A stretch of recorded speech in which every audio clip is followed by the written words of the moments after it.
আসসালামু আলাইকুম। আর টিভিতে স্বাগত।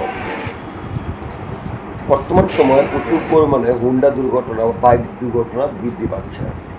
এর প্রধান কারণ হলো হাইওয়ে রোডে সমস্যা। মানে হচ্ছে যারা হুন্ডা চালাচ্ছেন বা বাইক চালাচ্ছেন তারা আপনার জীবনের নিরাপত্তার কথা ভেবে, কারণ হলো সময় থেকে জীবনের মূল্য অনেক বেশি।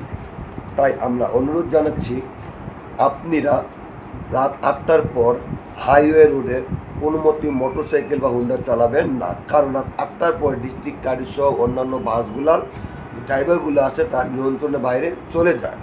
এবং মোটর সাইকেল ড্রাইভার যারা তারাও কী করতেছে, তারাও রাস্তা খালি পাওয়ার সুবিধার্থে বিভিন্ন অ্যাঙ্গেলে ড্রাইভ করতেছে, যেটা তাদের জীবন কেড়ে নিচ্ছে।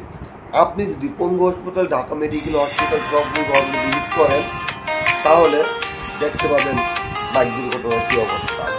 সাবধান থাকুন, অন্যকে সাবধানতা অবলম্বন করার জন্য অবশ্যই আমার ভিডিওটি শেয়ার করবেন। আর টিভির পাশেই থাকবেন। আল্লাহ হাফেজ।